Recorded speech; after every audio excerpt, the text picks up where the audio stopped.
Assalamualaikum and good morning everyone. We are from Bachelor of Education, Semester 2. Today, we have came to Shalam to have a good podcast session with our teacher, Ms. Zulaika. one and only Teacher Zulaika. Okay, Teacher Zulaika, how are you? I'm fine, thank you. Thank you for having me in the podcast. Okay, can you tell me a little bit about yourself, like your name, where you teach, and your background? Okay, my name is Siti Zulaika binti Jamil. I've been teaching for 13 years. I was in UKM in in Bachelor of Education, TESOL for 4 years. And my current school is SMK Kota Kemuni. SMK Kota Kemuni. You guys heard of SMK? Have you guys heard of it? Nephew in school at that. Okay, good. He's Form 2 and Form 5. Form 3, Form 5. Form 5, okay. What is the name? Form 5? Who knows? He might be my His name student. is Aiman. Aiman. There's a lot of very common names. Find out. Okay, very common Is that name. Aiman? If you're watching watch this, out. if you're watching this, do your homework. Yeah. Especially Aiman. Aiman. Oh, Okay, right. Okay, so we have prepared several questions for Teacher Zulaika, and let's get started. Okay, for the first question, Izu, can you do us a favor?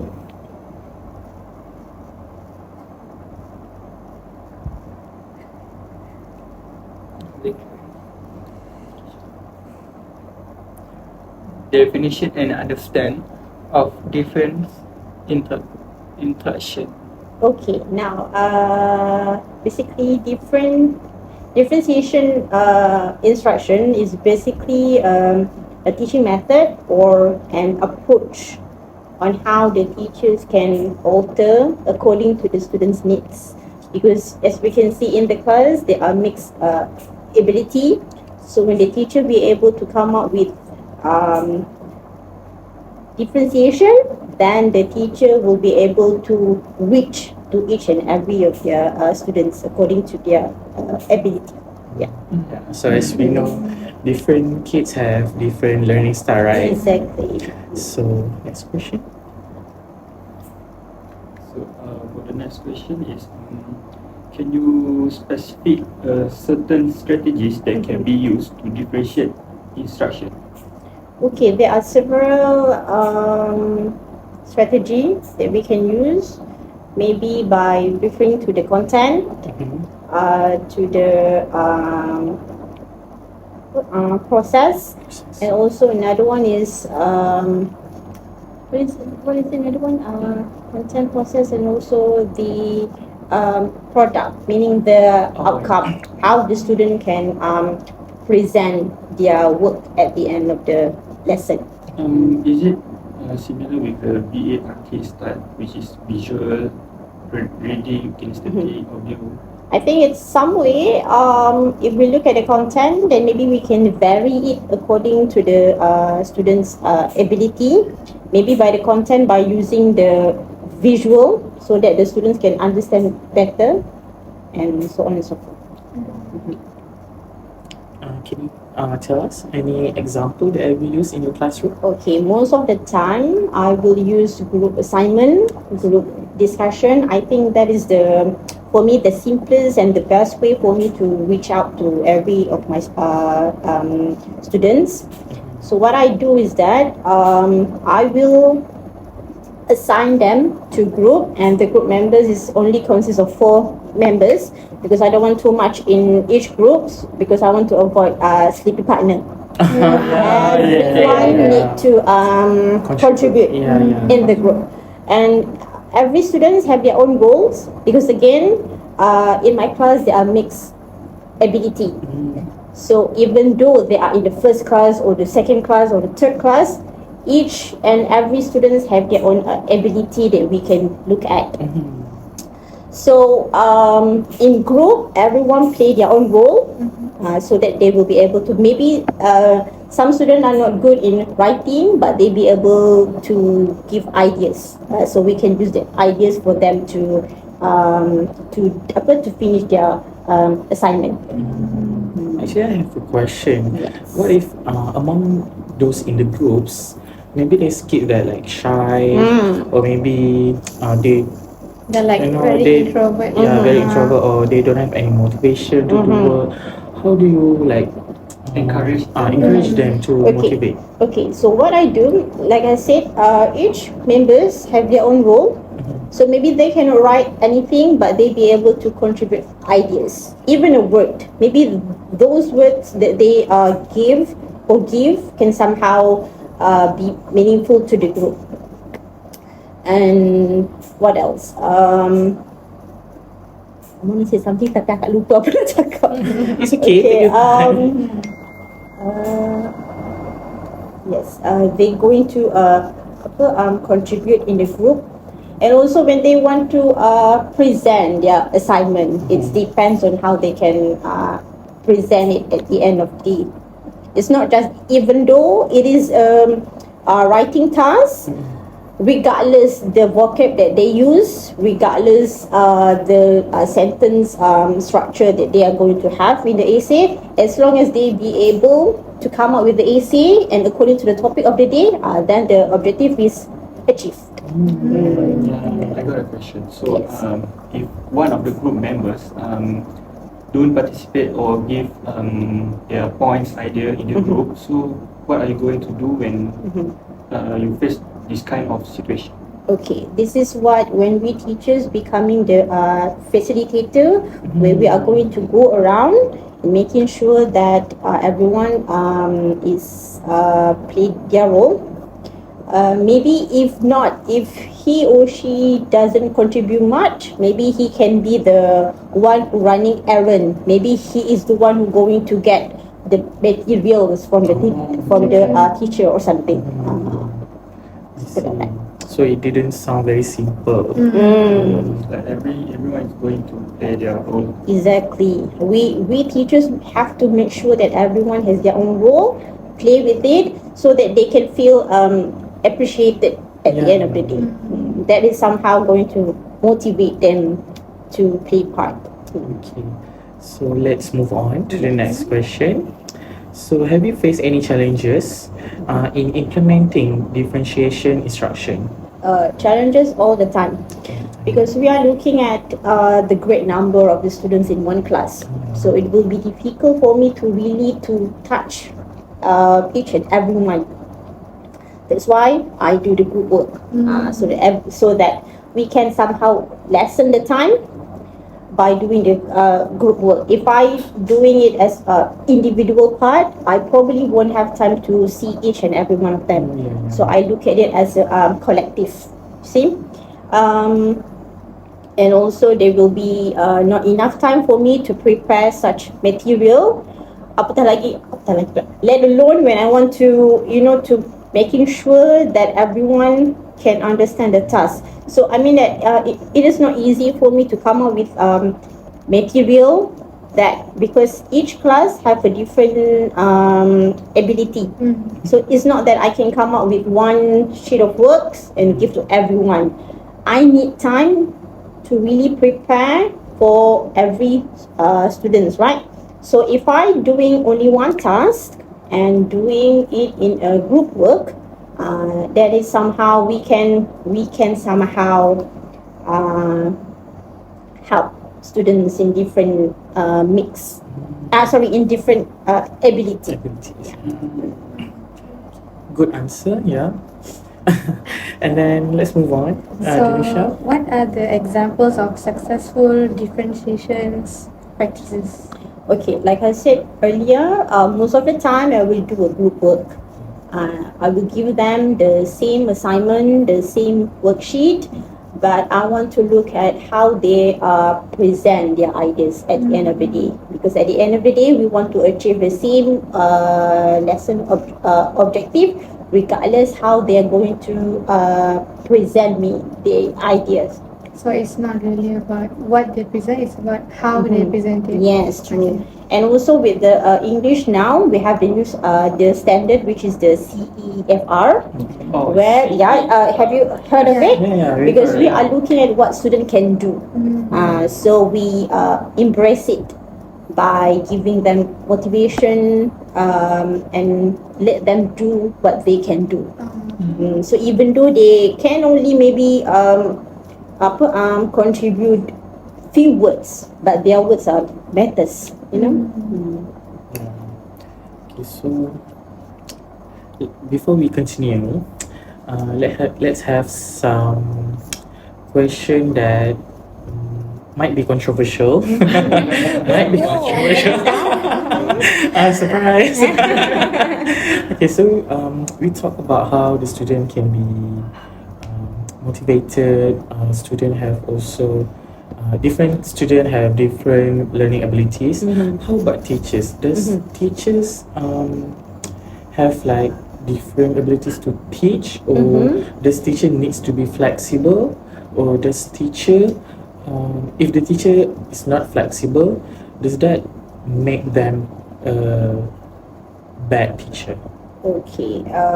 Of course, the teacher need to be experienced in order for them to teach in the class. So, how do I answer these questions? Okay, so in order for the teachers to be equipped with the knowledge and all, so of course they need to. We have the panel. We have what we call panitia in schools, right? I mean, like each subject they have their own panel.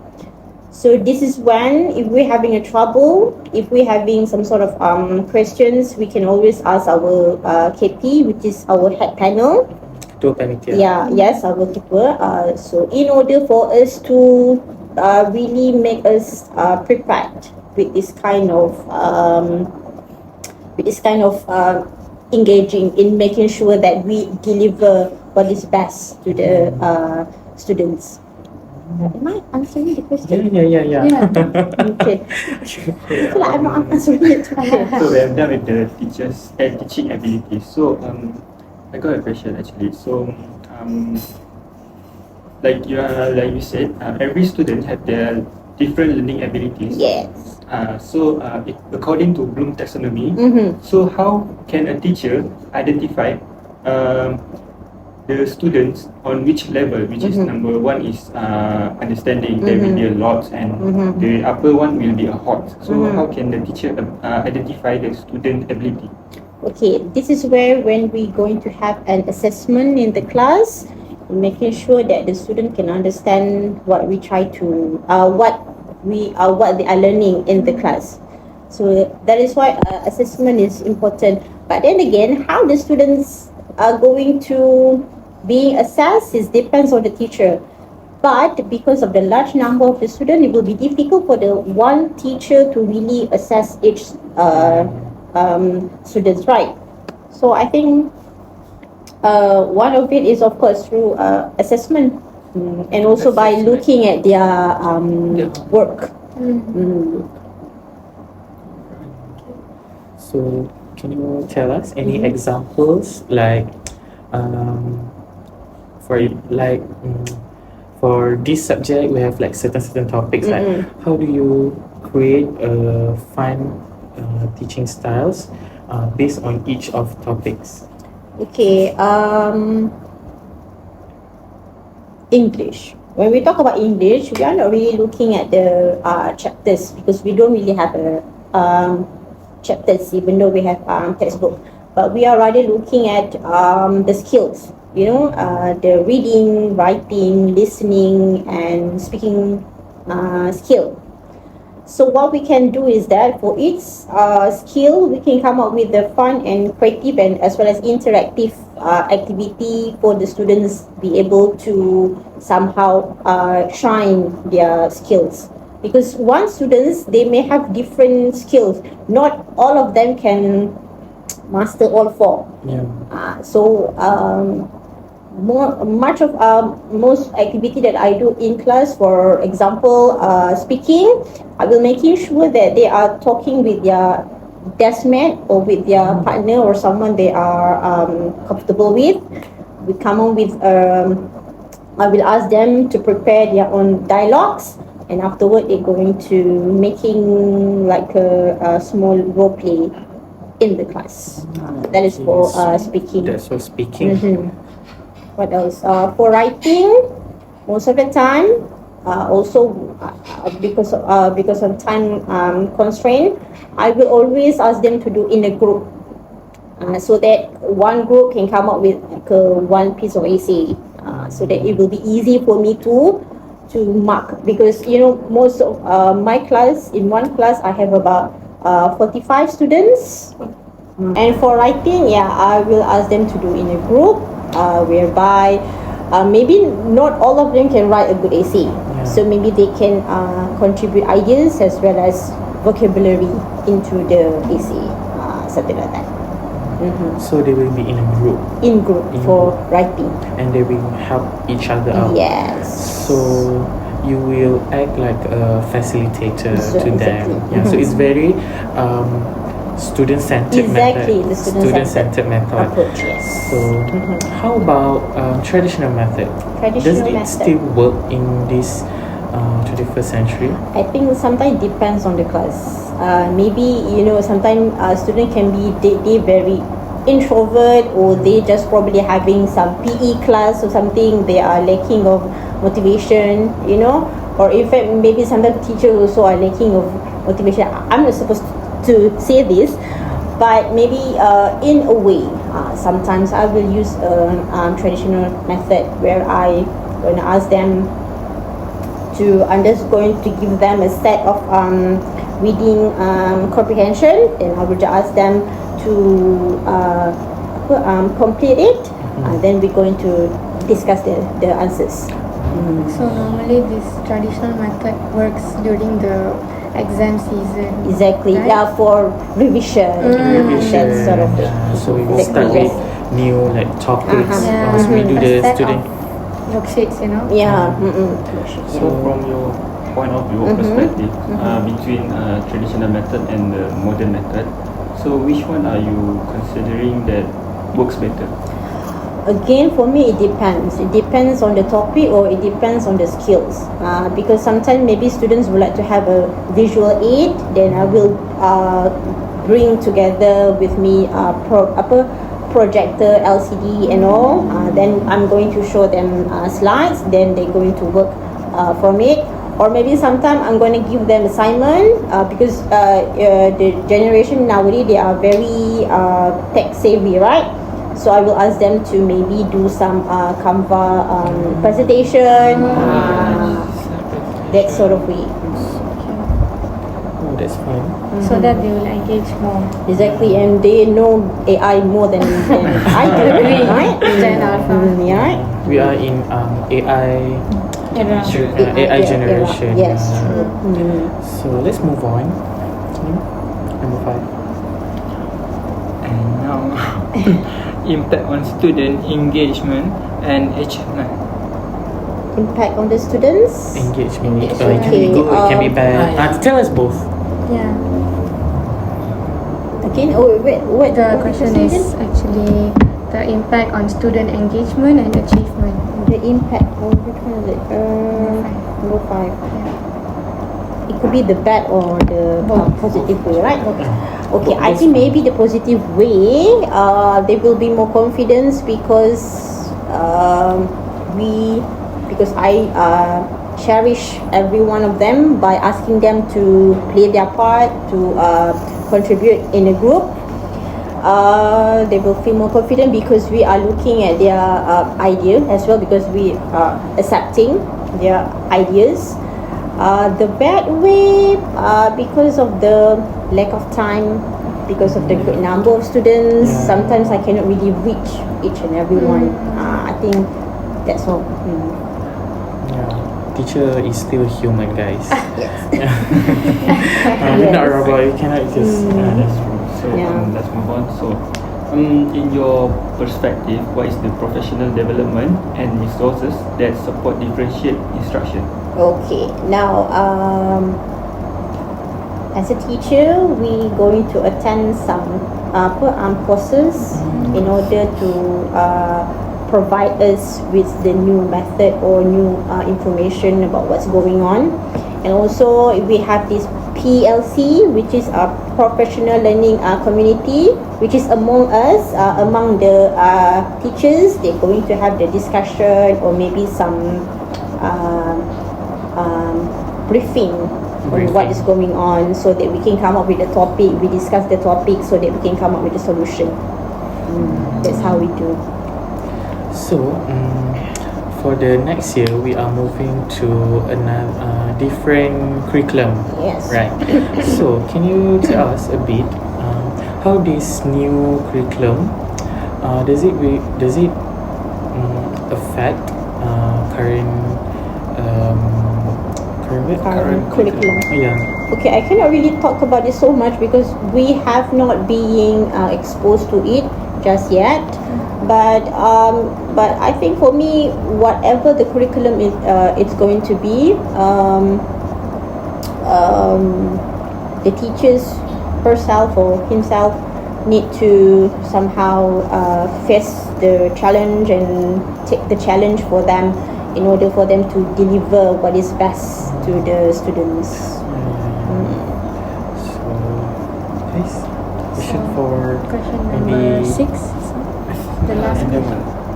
Assessment data. Oh, assessment data. The second one. Second one. Which one? The second one. This one very impromptu. I'm so sorry, teacher. This one is impromptu. Okay. Oh, it's not here. Yeah. Okay, never mind. Let's see if I can I mean, answer. you are experienced. Oh, First you one can. is it? Okay. So, how do you use formative assessment data to pivot your lesson plan in real time? Okay, formative assessment, even though in Malaysia we are trying not to really looking at the assessment, maksudnya we're not really based on the pentaksiran, but somehow assessment is really important in order for us to see the progress of the students. So by using the data, by using the data, we somehow can help. We can come up with the what do we call it? Intervention. Intervention in order to help the students, in order to make the student prepare for the next lesson. So somehow formative assessment is very important for us to see our students' progress. So that they don't lack anything. Yes. They stay updated. Yes. Okay. According to the assessment, on your subject, which is English, is it important for every topic you need to do the assessment? Okay, assessment basically that's what we do in the class every single time. That is why we have work. When we done with one topic, then we ask them to do the work, to do the assignment. For me, that is an assessment to see if they are really understand the topic of the day. Basically, assessment is what we do in the class. I mean like their homework, the work that was given in the class. For me, that is all an assessment. Even though we ask them verbally, it's also when they be able to respond. That is somehow an assessment. So it's not just worksheet. Yes, definitely not. So there's many types of assessment. Yes. Okay. Let's move on. Can you tell me what role does educational technology play in helping you manage different learning paths? Oh my god, I can't read it. Simultaneously. Simultaneously. Yeah, what role does educational technology play in helping you manage different learning paths simultaneously? Okay, you mean the technology, is it? Yes, technology. Okay. The technology I think is really help in today's setting because somehow it's really not really wasting time for us teacher to prepare with something. we can just basically project the worksheet in the class that everyone can see it, instead of us doing the chalk and talk, instead of us need to write a lot of things on the whiteboard, right? So that we can save a lot of time by showing them the slide, by showing them the video. That is somehow is one of the interactive fun and interactive way for them to learn. So I think the use of like Canva, the use of AI, it's really helped.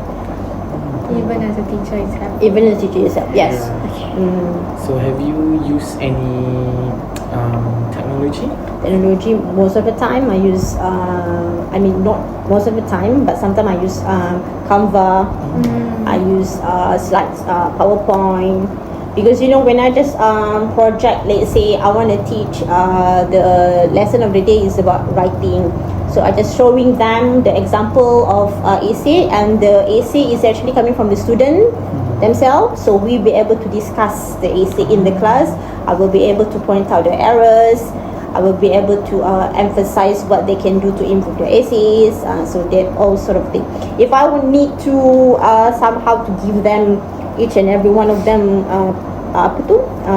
worksheet, probably it's going to have take a lot of money, right? And also time. So easy, I just show them the slide, there and then we can amend the error and improve their essays. That sort of way. As you said earlier, you point out the errors of the students. So how do you provide the constructive what do we call it? Feedback. Yes, feedback. Okay. When we show them the slide or the essays, that is when, even though it's go back to what student can do, that is somehow I'm not going to really give you the negative feedback. I'm always giving you the positive feedback by saying that what you can do. You can do this instead of this. So that sort of way. Can you give us like small example? Okay. Word. Okay. In order for them to have like a very good AC, they have to come up with certain words. Maybe instead of using this simple monotonous or normal word or a common word, they can use something else to replace the word. I mean, it's not wrong. Instead of using this word, you can use this word to make particularly pointing this is wrong, change it. Miss will like ask them to improvise that. True. Okay. I'm not saying they are wrong. I'm saying that you can improve this. Because again, English is all about what you can do. So there's always room for improvement. Good, yes. So listen to your teachers, everyone. Okay, let's move on. Okay, can you? So next is how do you foster a classroom culture where students actually feel comfortable working on different tasks than their friends? Okay. Even though it's a group work, but I will let them to choose their own people. But their own group members will be flexible on that, because at the end of the day, you are the one who going to work together instead of me asking you to work with whom, right? So you can choose your people instead of me choosing your people, something like that. So like back then when I was in school, when the teachers like already assigned our groups, it's like I'll be the most quiet student. Because we know which friends has like good words, which friend has bad influence. So they're going basically like free rider. So I would like to avoid that. I don't want a free rider or the sleeping partner. So again, I will tell them, even though you are choosing your own members, but make sure you choose your member who can contribute. So does leaving them with their friends in a group gives teacher a complete work, or is there a free rider still? Still a free rider, but then again, maybe that free rider somehow they can play the role, like I said, to running errand, maybe to go and fetch the worksheet or something, maybe to send the assignment to me, something like that. And also That is why in each group there's only 4 members. You cannot go more than that. If you go more than that, then there will be a free rider. Yes. Okay. So, last question. Oh my god, we're moving to an end, guys. Okay, last question. If you had an extra hours of planning time, which aspect of differentiation would you focus on most? Again, sorry. If you had an extra hours of planning, which aspect of differentiation would you focus on? Okay, I will want to focus more on the content. Not only if I have extra hours, if I have a smaller number of students, I wish we can have that, but I think that will be impossible in Malaysia, because SMK Kota Kemuning, I think this is the second largest school with the great numbers in Kelang. Number one is in Meru. We have about 3,800 students. And each class there are, I think the highest is about 48. Yes, 48 students. 48. So I wish if I have the extra hours and the small number of students, I will focus maybe more on the content, so that the students can really see or understand how the topic it's supposed to be, rather than just by letting them to have the end product at the end.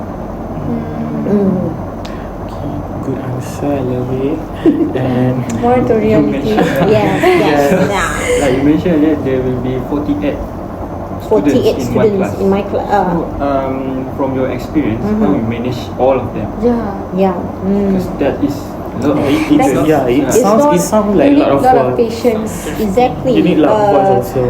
Exactly. Not every day is what we call that the walk in the park, that kind of thing, kan? I mean, not every day is a good day. Dia akan ada hari yang you going to be dragon. Right? True. Yes. True. Especially for the last classes.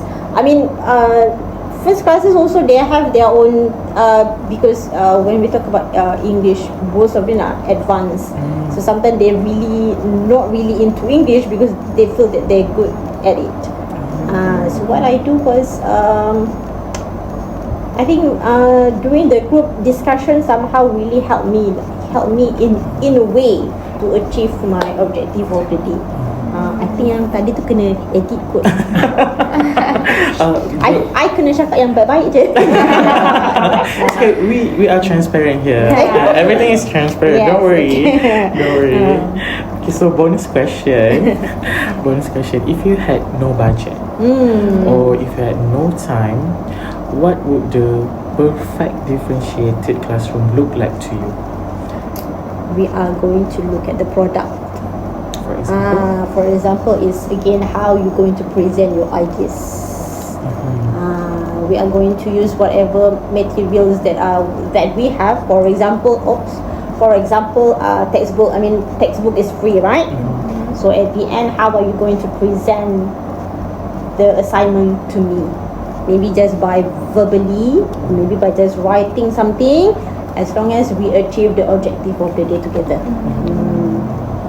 So, do you have any words of advice to the newcomers teacher or to the Gen Z teacher, the still studying teacher, the intern teacher out there? Okay, I think to be a teacher, you need to have a lot of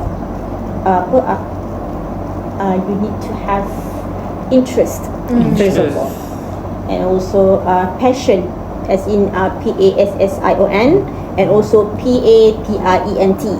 You need to have both. Will go along the way together, so that you can be a good educator. I mean, being a teacher is not you just teach. You somehow you are being an educator, where you are be able to somehow reach your students, even though they are not really smart in certain subject, but maybe they are very good in something else. So cherish them no matter what. try to motivate them, no matter what their background is.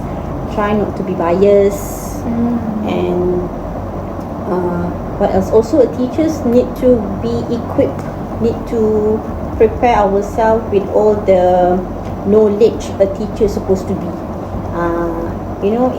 If you are not really good in whatever subject that you are teaching, then how are you going to deliver it to your students, right? Because you are going to be the one that they're going to referring to, right? So as a Gen Z teachers,